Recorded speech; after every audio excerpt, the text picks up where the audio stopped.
Bienvenue dans cette vidéo. Aujourd'hui, je vous montre comment personnaliser le format d'affichage d'une cellule. Vous connaissez certainement cette frustration de ne pas retrouver le code de votre monnaie directement disponible dans Excel. Comment est-ce que vous pouvez le créer vous-même et l'appliquer à vos champs?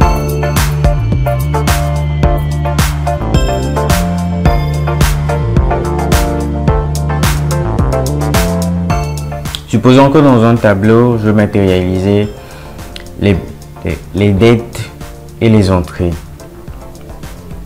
Par exemple, une entrée et une sortie. Et donc les sorties seront des chiffres négatifs et les entrées, les chiffres positifs sont le signe. Donc comment faire pour différencier immédiatement à la vue?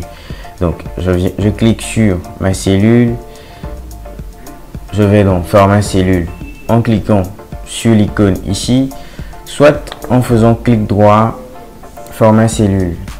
Donc ici par défaut le format est de catégorie standard. Donc, je vais dans personnaliser et par exemple je vais mettre 20 francs CFA comme entrée, 50 francs comme sortie.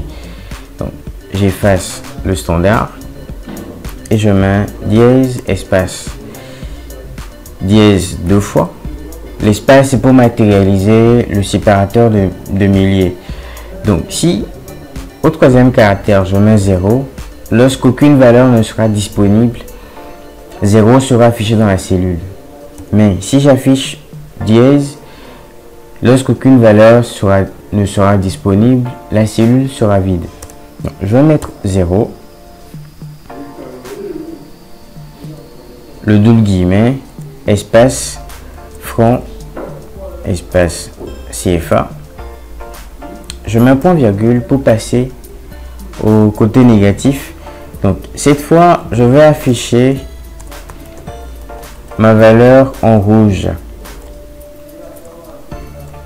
Donc je mets rouge entre crochets, je mets moins, dièse encore, espace pour le séparateur de milliers, deux fois dièse, 0, le double guillemet, espace franc, CFA,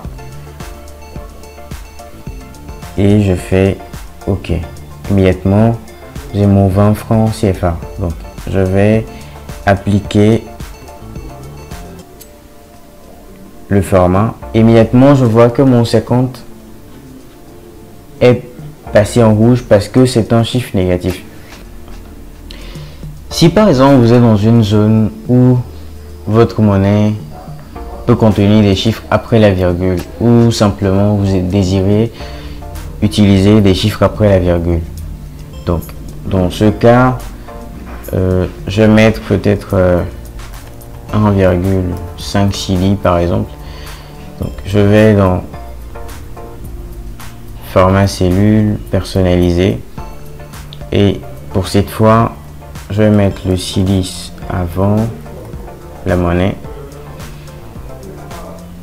Ensuite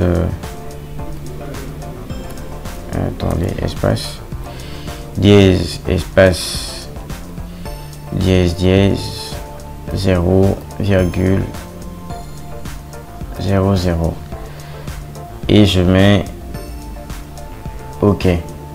Donc pour cette fois, si je fais descendre et que je mets 50, il m'affichera 50,00 cili.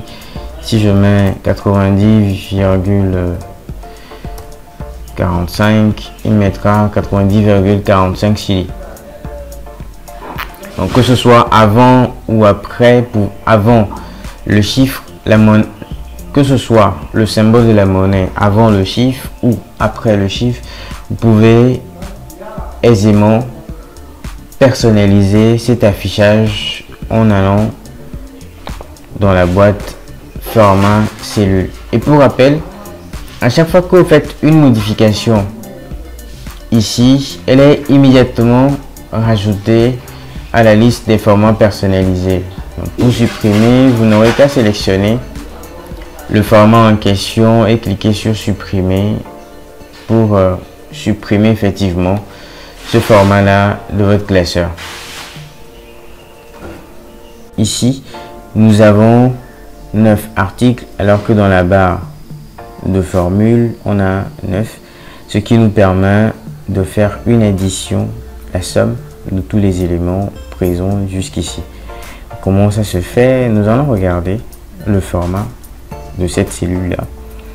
Donc explicitement, lorsque la valeur est inférieure ou égale à 1, on affiche la valeur et article.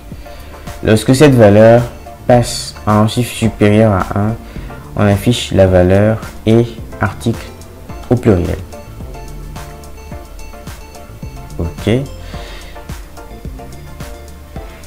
Vous pouvez trouver dans une de mes vidéos précédentes comment transformer un chiffre en lettres en téléchargeant un macro que vous pouvez intégrer dans votre classeur Excel.